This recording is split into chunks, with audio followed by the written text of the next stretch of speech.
우리가 계속해서 어떻게 하면 이 교회를 막 떠나고 싶은 지옥이 아니라 계속 머물고 싶은 천국으로 만들어갈 수 있을까에 대해서 우리 가까운 교회라는 주제로 계속 말씀을 나누고 있습니다. 이 교회가 천국이 되려면 교회 안에 사랑이 있어야 되는데, 성도가 안에 사랑이 있어야 되는데, 교회 생활을 하다 보면 우리가 사랑하지 못하게 하는 갈등의 요소들이 꼭 있더라는 거예요. 우리는 사랑하기 위해서 부르심을 받았는데 어느 순간 보니까 서로 찌르고 공격하는 영적인 자가 면역 질환, 심각한 질병에 걸려있는 이 교회와 성도의 모습을 오늘날 우리가 마주하고 있다는 것입니다. 그러면 도대체 왜 우리가 그런 심각한 질병에 빠지게 됐는가? 우리는 왜 갈등하게 되는가에 대해서 우리가 두 가지를 지금까지 살펴봤는데요. 처음에는 무엇이었습니까? 별것도 아닌 오해와 소문이 이 눈덩이처럼 불어나더니 어떻게 됐다는 거예요? 엄청난 그 죽이자 싸우자 이러는 갈등으로 초래되는 거예요. 그럴 때 우리는 어떤 태도를 가져야 된다고 했습니까? 그 소문이 사실일 리가 없다라고 생각할 수 있어야 된다는 거예요.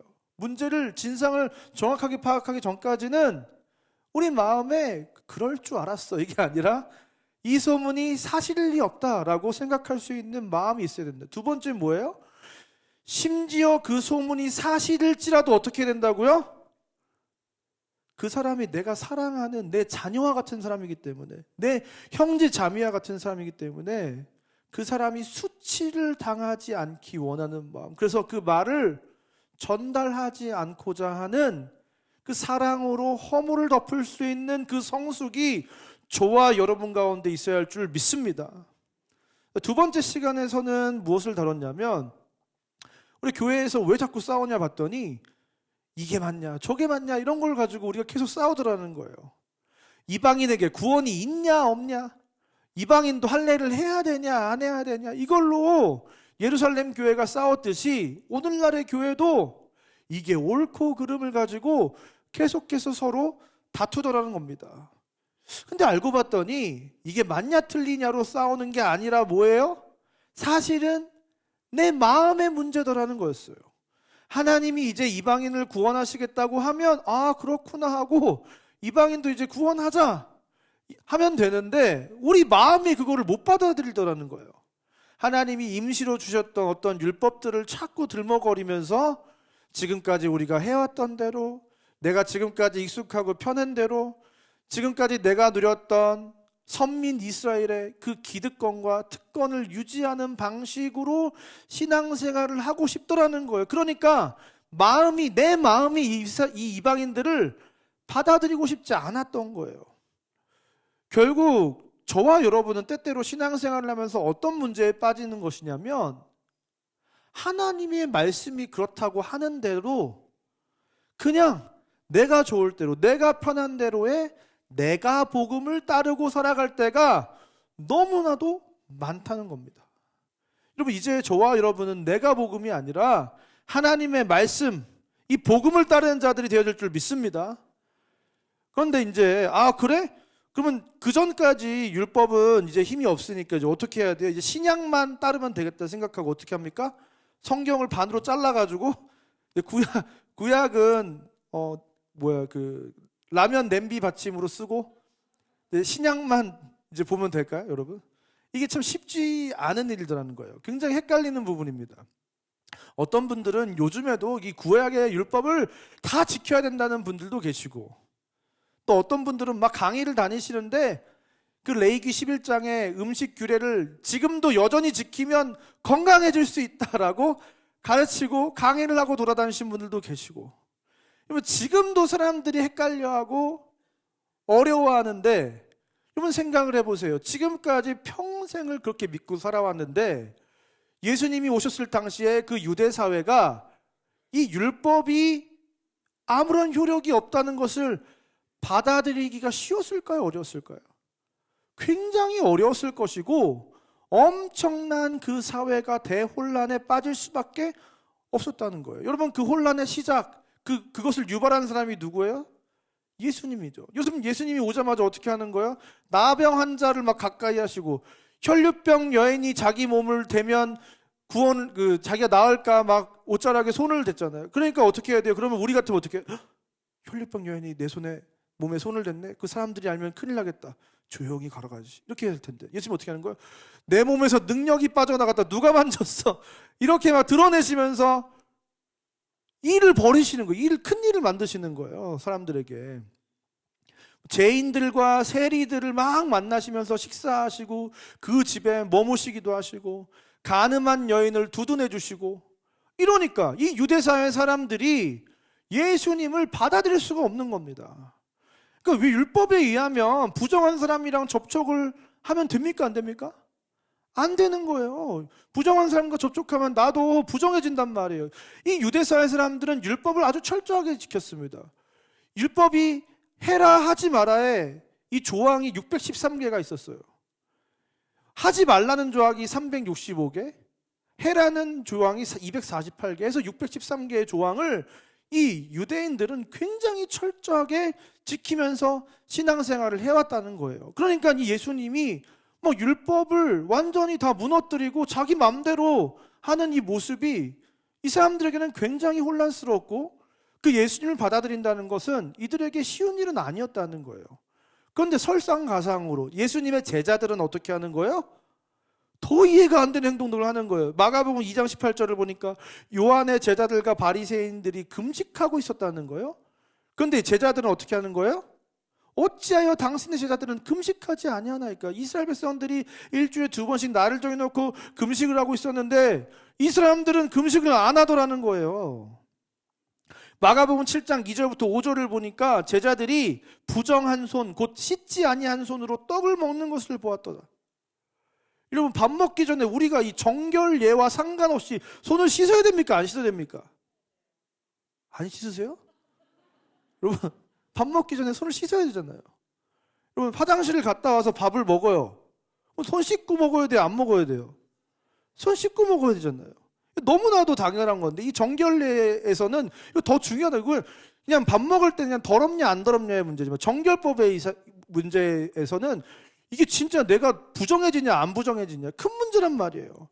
그러니까 5절에 바리새인들과 서기관들이 예수님께 뭐라고 하는 거예요? 어찌하여 당신의 제자들은 장로들의 전통을 준행하지 아니하고 부정한 손으로 떡을 먹나이까?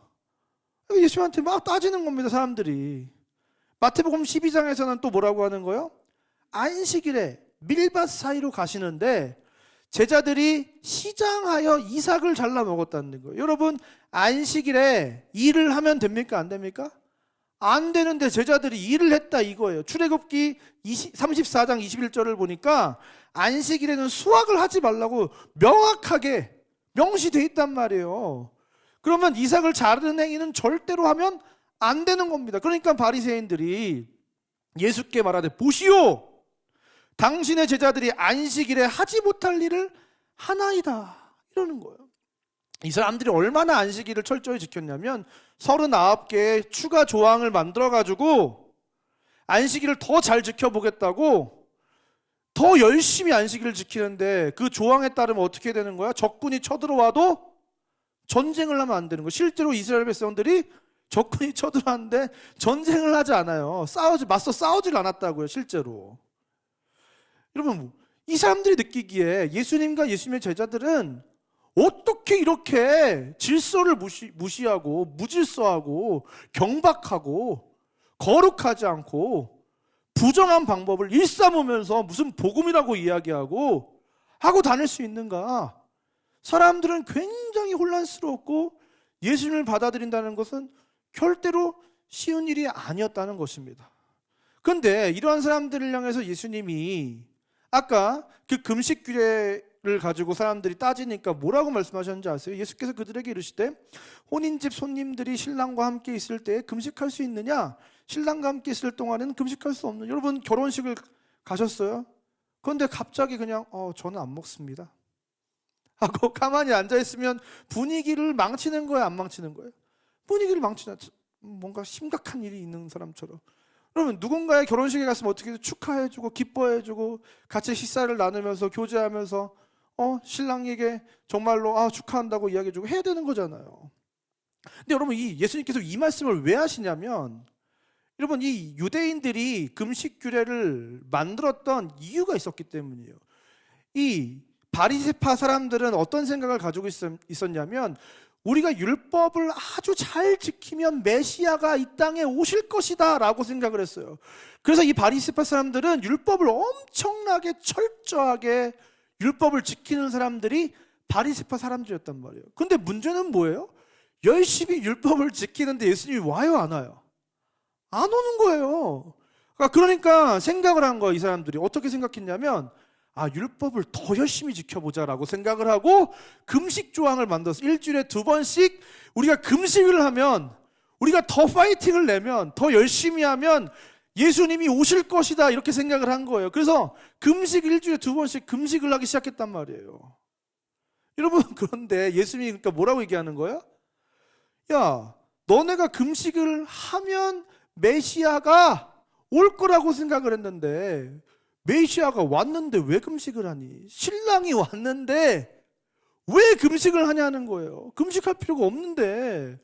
지금 이 제자들은 신랑과 함께 있기 때문에 금식을 할 필요가 없다는 거예요. 왜 이걸 못 누리냐는 거예요. 메시아가 왔는데 왜 아직도 메시아가 안 온 것처럼 금식을 하고 있냐는 겁니다.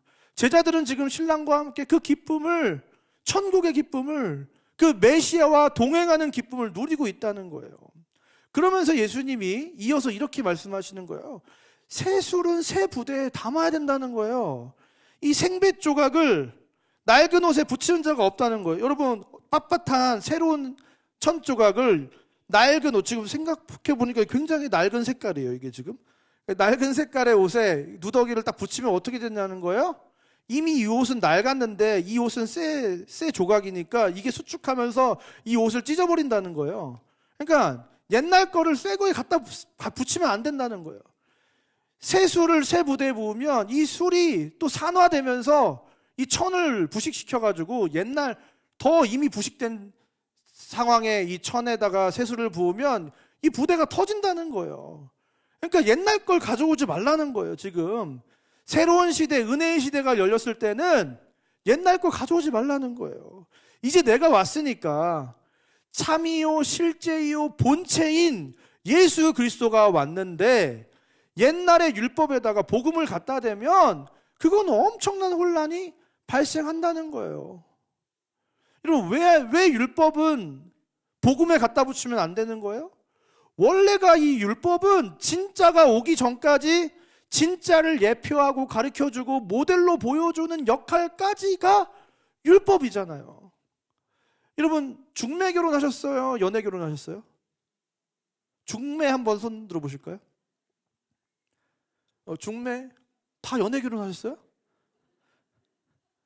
저도 중매 결혼이에요. 중매 결혼하면 어떤 일이 발생합니까?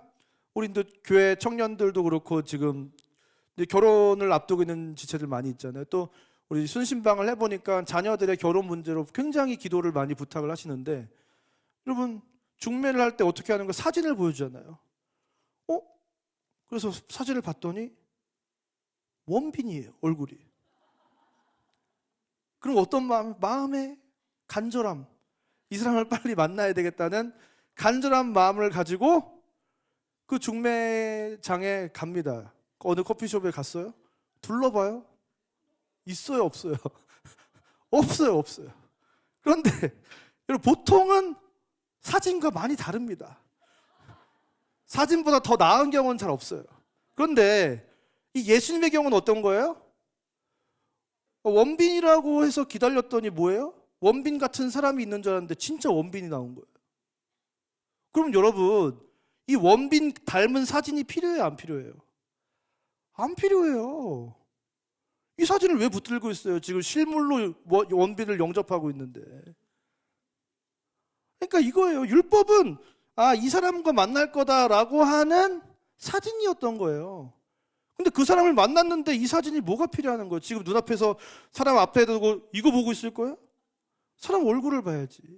그럼 마찬가지예요. 이제 율법이 지금까지 예수를 만나게 해주는 도구였다는 거예요. 그런데 이제 예수님이 왔으니까 이 율법은 필요가 없다는 겁니다. 그래서 성경에서 이 율법을 뭐라고 이야기하고 있습니까? 옛날에 개역 개정 성경 전에 개역 한글에서는 몽학 선생이라고 얘기했잖아요.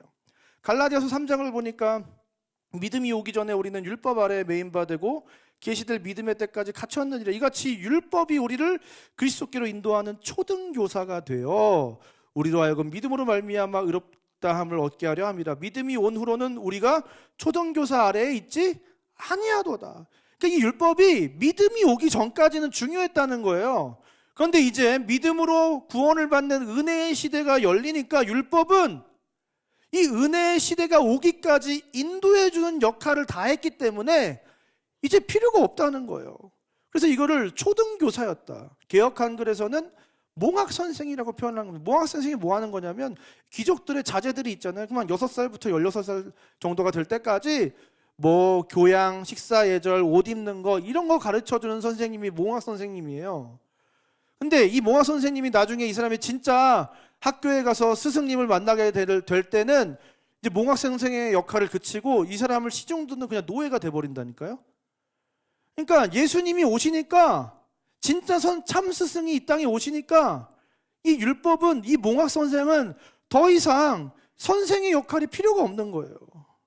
이제 우리는 이 초등교사인 몽학 선생인 율법 아래 있지 않게 되었다는 것입니다. 여러분, 그래서 히브리서 10장에서는 율법은 장차 올 좋은 일의 그림자일 뿐이요 참 형상이 아니므로 해마다 늘 드리는 같은 제사로 나오는 자들을 언제나 온전하게 할 수 없다. 그 효력이 일시적이다. 그 한 번 이례적인 거지. 제사 한 번 드리는 건 아무것도 아니라는 거예요. 골로새 2장 16절부터 17절에서 이것들은 장래일의 그림자이나 몸은 그리스도의 것이니라. 이거는 다 모형이고 그림자이고 본체는 예수 그리스도이기 때문에 예수님이 오셨으니까 모형은 아무짝에도 쓸모가 없다는 거예요. 예수님을 예표하는 도구에 불과했다는 것이죠. 그래서 이제 예수님이 이렇게 말씀하십니다. 이 안식일에 이삭을 자르는 걸 가지고 뭐라고 하니까 예수님이 뭐라고 말씀하시는 거예요? 또 이르시되 안식일이 사람을 위하여 있는 것이 것이요 사람이 안식일을 위하여 있는 것이 아니니. 아니, 안식일도 너네 쉬라고 내가 마련해 준 것이고 율법도 너희를 위해서 만들어 준 거다. 너희가 더 나은 삶을 살아갈 수 있도록 도움을 주는 게 율법이었는데 왜 율법의 노예가 되어서 율법에 매여서 살아가냐는 거예요. 율법을 사용하라고 줬는데 율법은 너희의 행복을 위해서 줬다고 신명기에서 분명히 말씀하고 있는데 왜 율법 때문에 불행한 인생을 살아가냐는 거예요. 그래서 예수님이 이 땅에 오셔서 이 율법의 요구를 완벽하게 이루십니다. 먼저 율법의 예언을 다 이루시잖아요. 구약에 332개의 예수님에 관련된 예언이 있는데 신약 성경에서 기록된 것만 예언의 성취를 다 191개나 성취를 하세요. 여인의 후손으로 나시고 처녀의 몸에서 낳으시고 다윗의 후손으로 나시고 베들레헴에서 나시고 나귀 타시고 예루살렘에 입성하시고 은 30세겔에 팔리시고 손과 발이 찔리시고 속옷을 제비 뽑으시고 이런 내용이 구약의 내용에 다 있었는데 이것이 신약에 와서 다 성취되는 장면을 예수님의 삶을 통해서 이 신약 성경이 다 보여주고 있잖아요. 그리고 제일 중요한 것은 뭐예요? 율법 안에 있었던 속죄의 메커니즘, 우리가 어떻게 구원을 받는지에 대한 그 설명, 그것이 실제로 이루어졌다는 거예요. 흠없는 양을 데리고 하다가 번제물로 바치면 우리가 죄를 사함을 받습니다. 이걸 계속 반복했는데 이제 예수님은 그 모형을 실제로 이루셨다는 거예요. 베드로전서 1장 19절에 오직 흠없고 점없는 어린 양 같은 그리스도의 보배로운 피로 된 것이라. 요한일서 2장 2절을 보니까 그는 우리를 위한 화목제물이니. 예수님이 이제 그 흠없는 어린 양의 그 화목제물 되셔서 히브리서 9장 26절에 어떻게 했다고요? 이제 자기를 단번에 제물로 드려 죄 없이 하셨다. 이제 예수님의 단 한 번의 완전한 희생으로 말미암아 이제 우리는 다시는 제사를 드릴 필요가 없게 되었다는 것을 성경은 우리에게 가르쳐주고 있다는 거예요. 그래서 누가복음 16장 16절을 보니까 뭐라고 말씀하고 있습니까? 율법과 선지자는 요한의 때까지요. 그 후부터는 하나님의 나라, 하나님 나라의 복음이 전파되어 사람마다 그리로 침입하느니라. 이 율법은 예수님이 오실 길을 예비했던 세례 요한 때까지가 끝이라는 거예요. 이제 예수님이 오시면 그때부터 무엇이 기능하는 거예요? 이 세상에 하나님 나라의 복음이 이제 기능하고 그 원리에 따라 하나님의 백성들은 살아간다는 거예요. 그러면 이제 다시 고민해 보는 거예요. 아, 그러면 성경을 또 반으로 잘라야겠다. 구약까지 자르고 이제 신약만 보면서 살아가면 되지 않겠나 이런 생각이 드는데 그게 그렇게 간단한 문제는 아닙니다.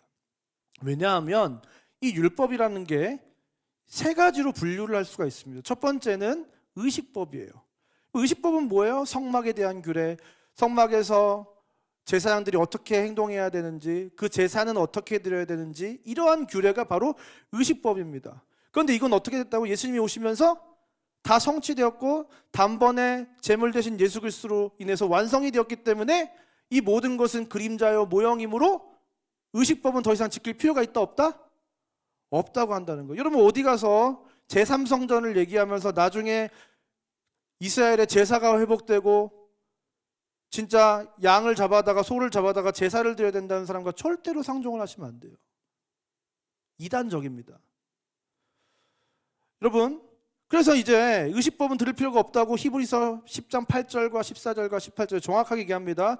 제사와 예물과 번제와 속죄제는 원하지도 아니하고 기뻐하지도 아니하신다 하셨고 이는 다 율법을 따라드리는 거다. 근데 그가 한 번의 제사로 영원히 온전하게 하셨고 다시 죄를 위하여 제사 드릴 것이 없느니라. 여러분 다시 제사를 드려야 되는 건 뭐예요? 예수님의 희생이 부족했다는 거예요. 아니잖아요.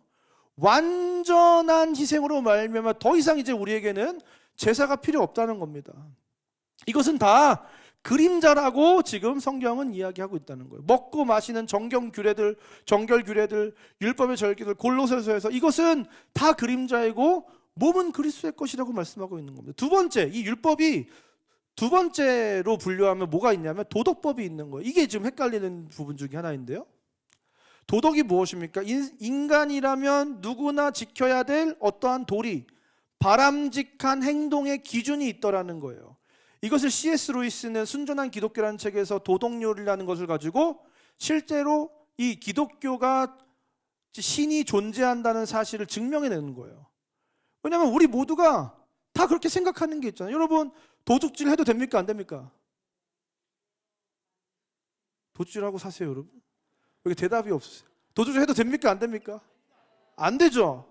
살인하면 됩니까? 안 됩니까? 안 되잖아요.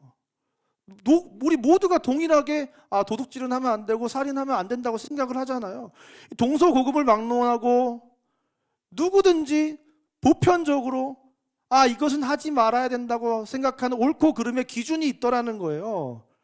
여러분 이런 것들은 구약에 써져 있다라고 할지라도 예수님이 오셨고 안 오셨고 간에 구약에 이런 도덕 법칙이 있다면 지켜야 돼요? 안 지켜야 돼요? 지켜야 돼요. 십계명에 있는 규례들 지켜야 되는 거죠 사실은. 그러니까 그렇기 때문에 구약을 잘라버리면 됩니까? 안 됩니까? 안 되는 거예요. 구약을 통해서 예수님이 드러내신 복음을 우리는 더 밝히 알 수 있는 도구로 사용할 수 있고 교훈적으로 받아들일 수도 있고 도덕법의 요소는 받아들여서 우리가 실천할 수도 있어야 된다는 거예요. 근데 더 문제는 이 시민법이에요. 이 웨스트민스터 신앙고백서가 이 시민법에 대해서 이야기를 하고 있는데요. 율법은 맨 처음에 의식법, 도덕법, 마지막으로 시민법이 있는데 이 시민법은 하나님께서 그 시대와 상황 속에서만 주신 법이에요. 그러니까 이스라엘 백성한테만 주신 법들이 있더라는 거예요. 여러분 뭐 소가 들이받은 사람에 대해서 배상을 이렇게 하라고 했어요. 그러면 우리는 세상의 법대로 따르지 않고 소가 누굴 받으면 율법대로 배상해 줘야 돼요? 아니잖아요. 구덩이를 덮지 않아 가지고 나귀가 구덩이에 빠졌을 때 그 나귀가 뭐 다치면 어떻게 배상해야 되냐? 성경대로 배상해야 돼요? 아니면 지금 대한민국 법대로 배상해야 돼요? 그런 건 이스라엘 법으로 주신 거예요. 이스라엘 나라 법으로 주셨던 거예요. 그 당시에. 근데 그런 거는 그 당시에 이스라엘이 지키면 되는 거지 오늘날의 대한민국 백성이 지킬 필요가 없다는 거예요. 뭐 예를 들자면 잘 이해가 되지 않는 계대 결혼이나 일부 다체절을 잠시 하나님이 그 시대와 상황 속에서 허락하셨어요? 그러면 하나님이 일부 다처제를 허용하셨으니까 나도 아내를 하나 더 갖겠다. 돼요? 안 돼요? 돼요? 남자분들 지금 대답을 안 하시네. 안 된다는 거예요. 그러면 일단 그러면 구약은 이런 식으로 도덕법과 시민법을 잘 분리해서 받아들일 건 받아들이면 되겠구나라고 생각을 하고, 그러면 신약은 다 지키면 되겠네? 아니라는 거예요. 왜냐하면 신약에서도 이 시민법이 있다는 거예요. 예를 들어서 여러분 고린도전서 11장 5절을 보니까 어떤 말씀이 있습니까? 물은 여자로서 머리에 쓴 것을 벗고 기도나 예언을 하는 자는 그 머리를 욕되게 하는 것이니 이는 머리를 민 것과 다름이 없느니라. 여러분, 머리에 수건을 쓰고 기도해라. 여러분, 아직도 카톨릭은 어떻게 하고 있는 거예요? 이 말씀을 문자 그대로 받아들여가지고 이걸 시민법으로 받아들이지 않고 도덕법으로 받아들여서 이걸 아직도 쓰고 다니고 있다는 거예요. 그리고 왜 안 쓰고 오셨어요? 성경 말씀에 써 있는데. 그러면 이게 왜 그 당시에 사람들이 썼냐면, 이 규례는 고린도 사회에서 사도 바울이 특정한 문화와 상황과 시대 현실 속에서 고린도 교회 사람들에게만 명령한 시민법이었다는 것을 우리가 발견해야 된다는 거예요. 왜냐하면 고린도 사회는 아직도 고대 사회에 굉장히 보수적인 사회였고 여성의 인권이 존중받지 못하는 사회였어요. 마치 히잡을 쓰고 다니듯이 그 사람들이 다 얼굴을 가리고 다녔는데, 근데 어떤 사람만 이걸 벗고 다녔어요? 창녀들만 벗고 다녔어요. 그럼 기독교인들이 갑자기 예수 믿었다고 난 자유하다고 하면서 그 사회 문화 속에서 갑자기 이걸 벗고 다니면 누구 취급을 당하는 거예요? 창녀로 오해받는 거예요. 예수 믿은 여자가 있어요. 여인이 있는데 아직 남편은 구원을 안 받았어요. 그 사람을 구원해야 되는 상황이에요. 그런데 나는 자유하다고 하고 이걸 쓱 벗고 돌아다니면 그 남편이 구원을 받을 수가 있겠어요, 없겠어요? 없을 거 아니에요. 그러니까 임시적으로 사도 바울이 이 고린도의 문화와 시대적인 상황 속에서 너희가 자유가 있지만 구원을 위해서, 복음을 위해서 한시적으로 너희가 참으라고 하면서 한 말이 이런 시민법으로서 수건을 쓰고 다니라고 했던 거예요. 그런데 여러분, 노예와 여성은 이미 그리스도 안에서 자유한데 잠시 동안만 참으면 됐던 거예요. 그런데 문제는 무엇입니까? 기독교가 이 중세 기독교로 오면서 세상 속에서 주도권을 잡았잖아요. 그러면 시민법이 바뀌었어야 돼요? 안 바뀌었어야 돼요? 바뀌었어야죠. 이게 잠시 그 고린도 문화 상황 속에서 주신 건데, 근데 사람들이 이걸 바꿔요, 안 바꿔요? 안 바꿔요. 왜? 노예를 부리는 게 편하고 좋으니까. 여성을 하대하고 여성의 인권을 존중하지 않는 그 문화가 내가 편하니까, 그래야 집에서 내가 기를 피고 어깨를 피고 살 수 있으니까. 기득권을 가진 사람들이 이걸 바꿉니까? 안 바꿉니까? 안 바꾼 거예요. 이거를 다시 율법적으로 적용해가지고 사람들이 이거를 그냥 문자 그대로 받아들인 거예요. 왜? 내가 복음, 내 좋을 대로 믿고 싶으니까. 그러니까 어떤 문제가 생긴 거예요? 어떤 비극이 초래된 거예요? 2000년 동안 노예가 해방이 안 된 거예요. 기독교가 사회에서 힘을 가졌음에도 불구하고 이제 종이나 자유자나 그리스도 안에서 다 하나라고 이 자유의 복음이 선포됐는데 2000년 동안 이걸 적용을 안 한 거예요. 노예 부리고 싶으니까. 왜 여성의 인권이 아직도 이 전 세계 가운데 지금 이렇게 바닥에 떨어져 있습니까? 교회가 이 율법을, 성경을, 복음을 적용하는 법을 제대로 배우지 못했기 때문에, 더 나아가서는 내 마음대로 적용했기 때문에, 내가 좋을 대로 적용했기 때문에 이게 지금 이 복음의 능력이 안 나타났다는 거예요. 여러분, 이제 저와 여러분은 하나님께서 오늘날의 이 그리스도인들에게는 이제 도덕법을 지키면서 살아가면 된다고 이제 말씀을 하시는 겁니다. 그런데 우리가 살아가면서 어떤 행위를 할 때 수많은 상황들, 수많은 선택을 만나게 되는데, 그 모든 상황과 모든 선택에 대해서 성경이 말하고 있습니까? 안 말하고 있습니까? 그럼 때때로 이건 이렇게 해야 되나 저렇게 해야 되나 헷갈릴 때가 있어요, 없어요? 굉장히 헷갈릴 때가 많이 있다는 거예요. 그래서 예수님께서 우리에게 이 도덕법을 굉장히 쉽고 편하게 직관적으로 알려주셨는데, 그게 무엇입니까? 마태복음 22장을 한번 보니까 선생님, 율법 중에서 어느 계명이 크니까? 그때 예수님이 대답하십니다. 내 마음을 다하고 목숨을 다하고 뜻을 다하여 주 너의 하나님을 사랑하라 하셨으니 이것이 첫째 되는 계명이요 둘째도 그와 같으니 내 이웃을 내 자신과 같이 사랑하라 하셨으니 이 두 계명이 온 율법과 선지자의 강령이니라. 예수님이 율법을 두 가지로 요약을 하시는 거예요. 율법이 담고 있었던 그 정신, 그 하나님의 마음이 무엇인지를 두 가지로 요약하는데 결국 뭐예요? 하나님을 사랑하고 이웃을 내 몸과 같이 사랑하라는 겁니다. 그래서 요한복음 13장을 보니까 예수님이 내가 너희에게 이제 새 계명을 준다고 말씀하시는 거예요. 새 계명을 너희에게 주노니 어떻게 하라고요? 서로 사랑하라. 그러니까 예수님이 이제 우리에게 율법을 이제 한마디로 말씀하시기를 어떻게 하라는 거예요? 그냥 서로 사랑하면 된다는 거예요. 그럼 어떻게 된다고? 너희가 서로 사랑하면 이로써 모든 사람이 너희가 내 제자인 줄 알리라. 사랑하면 된다는 거예요. 이제 계명이 이제 하나라는 거예요. 그래서 오늘 본문 8절과 10절에서는 이렇게 얘기하고 있습니다. 남을 사랑하는 자는 어떻게 했다고? 율법을 다 이루었느니라. 간음하지 말라, 살인하지 말라, 도둑질하지 말라, 탐내지 말라 한 것과 그 외에 다른 계명이 있을지라도 내 이웃을 내 자신과 같이 사랑하라 하신 그 말씀 가운데 다 들어있다는 거예요. 그래서 사랑은 이웃에게 악을 행하지 아니하나니 그러므로 사랑은 율법의 완성이니라. 우리가 이제 사랑으로 살아가면, 사랑을 선택하면 이제 우리는 율법의 요구를 완벽하게 이룬 사람으로 이 세상을 살아가게 된다는 것입니다. 하나님의 뜻대로 살아가는 거 어떻게 하는 거예요? 뭘 분별해야 되나요? 어렵지가 않다는 거예요. 사랑하면 된다는 겁니다. 그래서 오늘날 우리가 살아가는 모든 순간에 내 행동과 내 생각과 내 말과 내 태도에 사랑이 있는지 없는지를 들어보면 되는 거예요. 내가 굉장히 잔인한 사람은 아닌가? 무자비한 사람은 아닌가? 내가 정의 없는 사람은 아닌가? 내가 하는 이 행동이 정말로 상대를 배려하고 존중하고 사랑해서 하는 행동인가 아닌가를 생각해 보면 사실은 우리가 양심이 있기 때문에 너무나도 분명하게 우리의 선택이 사랑인지 아닌지를 알 수 있다는 거예요.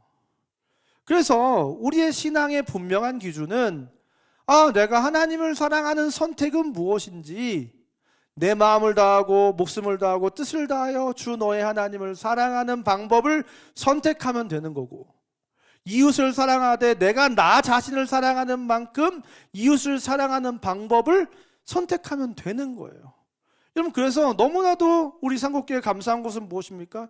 이 튀르키예, 시리아 이 구호 헌금을 우리가 한 달 정도 했는데 정말로 어려운 상황 속에서도 계속 내고 계셔가지고 집계가 잘 안 되는데 어쨌든 한 1,300만 원 이상의 헌금을 여러분들이 어려운 가운데도 해주시고, 지난주에도 지금까지 우리 교회가 한 100 몇십 명 정도를 1대1 후원하고 있었거든요. 그런데 지난주 한 주에만 60명 넘게, 오늘 1부 끝나고도 거의 한 7, 8명 분들이 또 신청을 해주시고, 이미 후원하고 있는데 또 후원을 하시는 분들도 계시고, 정말로 많은 분들이 그 사랑을 선택하는 것에 동참하고 있다는 것이 하나님께서 얼마나 기뻐하실지 모르겠습니다.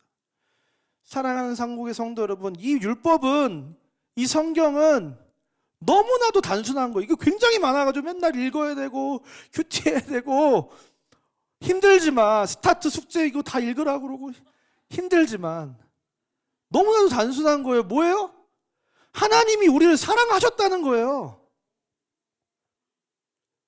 우리가 위험에 빠져 있으니까, 죽을 위기니까 그 하나님의 사랑이 예수 그리스도를 보내셔서, 예수님은 자기의 형제된 형제 자매를 구원하기 위해서 이 땅에 오셨다는 거예요. 그 사랑 이야기, 그 사랑의 편지, 그 사랑의 약속, 반드시 내가 너를 구하러 갈 거야, 그 사랑 이야기라는 거예요. 그리고 우리에게 요구되는 것은 맏형이신 예수님이 우리에게 보여주셨던 것처럼 형제를 내 몸같이 사랑해서 형제를 위해서 죽을 수 있는 것이 진짜 사랑이라고 요한일서가 우리에게 강력하게 요구하고 있는 겁니다. 우리는 사랑을 받는 존재라는 것, 우리도 사랑을 하는 존재라는 것, 그것이 성경에서 우리에게 가르쳐주고 있는 너무나도 단순한 성경의 진리라는 사실입니다. 사랑하는 상국의 성도 여러분, 하나님께서 오늘 이 시간에 저와 여러분에게 요구하시는 한 가지가 있다면 하나님을 사랑하고 우리가 서로를, 그리고 이웃을, 세상을 사랑하는 것, 그 한 가지인 줄 믿습니다. 여러분, 무엇을 하든지, 무슨 일을 하든지, 무슨 생각을 하든지 사랑을 선택하시고 사랑이 넘치고 사랑이 가득한 충만한 인생이 되셔서 우리 아버지 하나님의 기쁨이 되는 저와 여러분 되시기를 주님의 이름으로 축원드립니다. 시간 다 같이 자리에 일어나셔서 함께 찬양하며 나갔으면 좋겠습니다.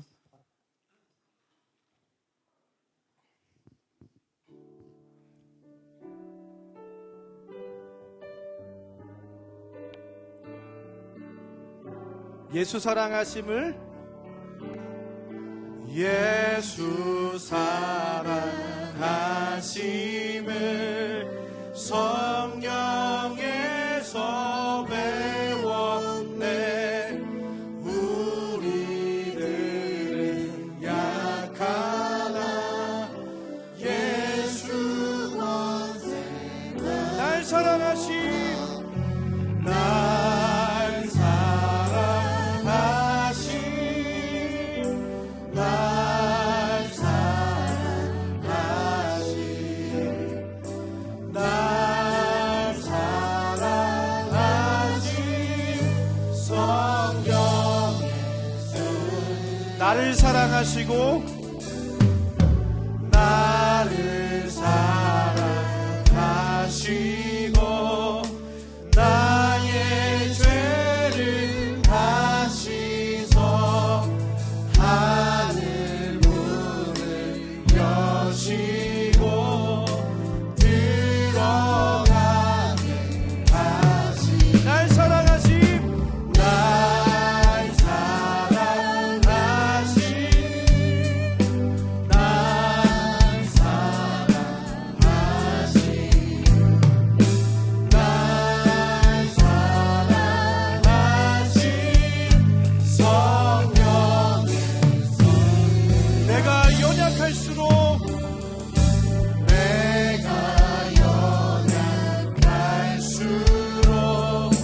더욱 귀히 여기사 높은 보좌 위에서 낮은 나이고 날 사랑하심, 날 사랑하심,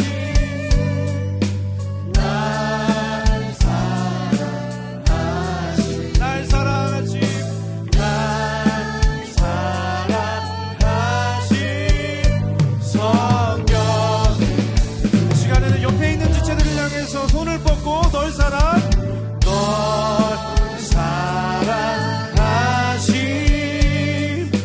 널 사랑하심 2층에 있는 지체들에게도 널 사랑하심 성경에 쓰였네. 이 시간 옆에 있는 지체들에게 이렇게 얘기해 줬으면 좋겠습니다. 하나님이 당신을 사랑하십니다.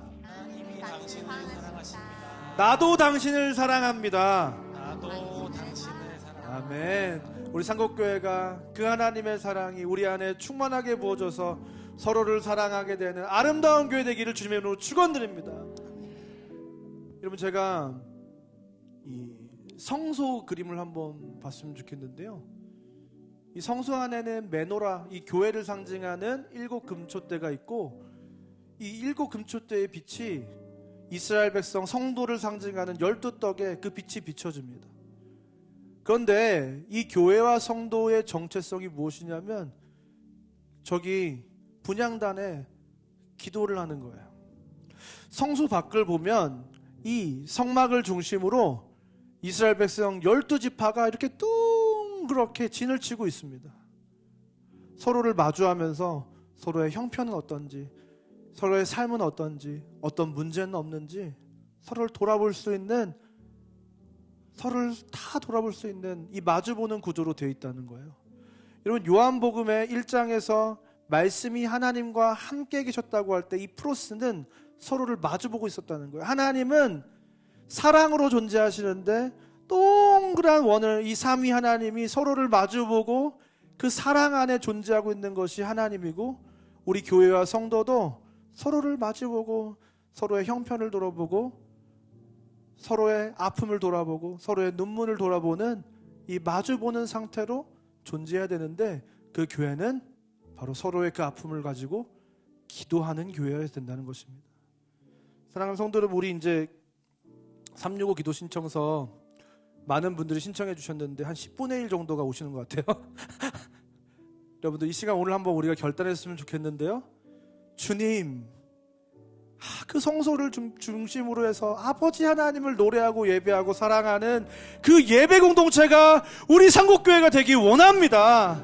함께 하나님을 예배하는 것이 기쁨이요 즐거움인 공동체가 되기 원합니다. 우리 수요 오전 헐몬의 기술 기도회, 금요 온가족 축복 기도회, 우리 화요일 다음 주 화요일에 있을 툴주 워십, 그리고 목요일마다 우리 이커브 미니스트리가 우리 교회에서 예배를 드리잖아요. 하나님께서 우리에게 이 예배할 수 있는 기회를 주셨는데, 하나님, 우리 상곡교회가, 형제 자매가 우리 아버지 하나님과 함께 하나님을 노래하고 하나님을 예배하는 교회가 되게 해달라고, 우리 서로의 아픔을 돌아보면서 서로 하나님 정말로 약하고 지치고 넘어지고 쓰러져 있고 문제와 상황 가운데 좌절하여 넘어진 지체들을 하나님, 내가 기도로 하나님께 이 문제를 올려드리는 하나님 기도하는 교회, 서로를 위해서 서로를 하나님께 데리고 가는 교회, 그 교회가 되게 해달라고 이 시간 주님의 이름을 간절히 부르고 다같이 기도하며 나가도록 하겠습니다. 주여, 오 하나님 감사합니다. 하나님, 우리 상곡교회가 그 하나님의 사랑을 충만하게 누리는 하나님 사랑의 공동체가 되게 하시니 감사합니다. 서로의 형편을 돌아보고 어떤 어려움이 있는지, 어떤 아픔이 있는지, 어떤 슬픔이 있는지, 어떤 눈물이 있는지 하나님 돌아보는 우리 교회가 되게 하여 주시옵소서. 하나님, 우리의 서로의 형편을 돌아볼 뿐만 아니라 서로를 위해서 기도하며 하나님 서로의 영혼을 붙들고 하나님께로 나아가 아버지 하나님께 그 필요와 하나님 안전과 그 삶을 내어놓고 하나님이 우리 인생의 주인이 되시고 가장이 되어주시도록 하나님, 우리가 서로를 그 하나님께로 인도하는 자가 되게 하여 주시옵소서.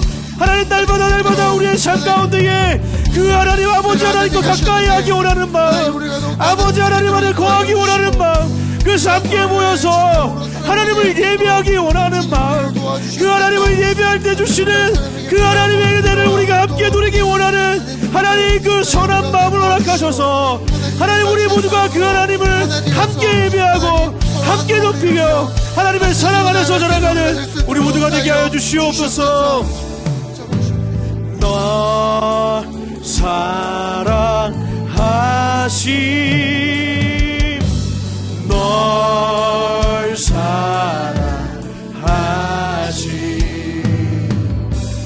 널 사랑하심,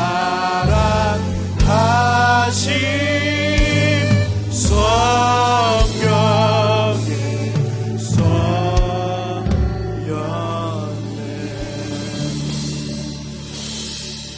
사랑하는 하나님, 참 감사합니다. 하나님, 우리로 하나님을 아버지로 모시고 이 세상 가운데 하나님의 자녀로 그 하나님의 사랑을 받고 그 받은 사랑을 전하는 하나님의 자녀로 이 세상을 살아가게 하시니 참 감사합니다. 하나님, 그 사랑을 전하며 살기도 너무나도 부족한 인생인데 하나님, 우리는 나밖에 모르고 내 삶밖에 모르고 내 가정밖에 모르고 내 자녀밖에 모르고 온통 나로 살아내는 것밖에 하나님 관심이 없는 하나님, 너무나도 여전히 그 세상 속에서 살고 있는 연약한 모습의 우리였음을 고백합니다.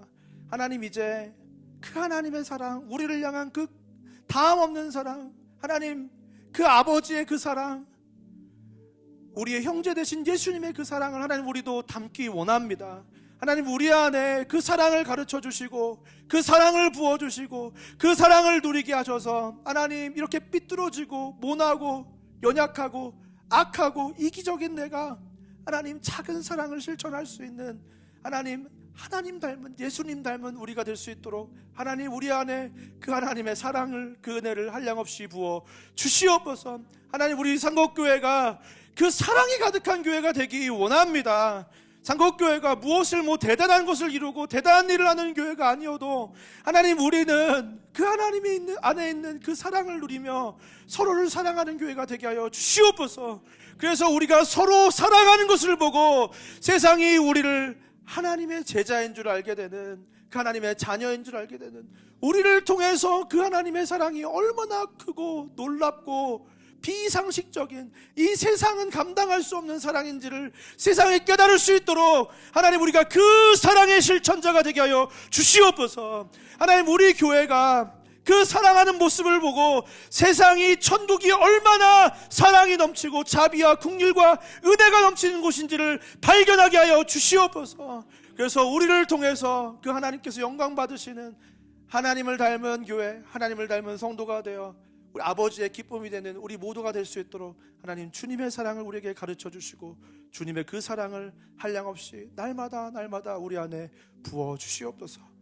이제는 우리 주 예수 그리스도의 은혜와 하나님의 사랑과 성령 하나님의 감화감동 위로 교통 충만한 역사가 오늘 이 시간 그 예수 그리스도의 사랑에 감복하여 그 사랑을 전하는, 그 사랑을 선택하는 하나님의 자녀로, 하나님을 닮은 하나님의 자녀로 이 세상을 살아가기로 결단하고 돌아가는 이 자리에 모인 모든 주의 자녀들 머리 위에 이제부터 영원까지 함께 있을지어다. 아멘.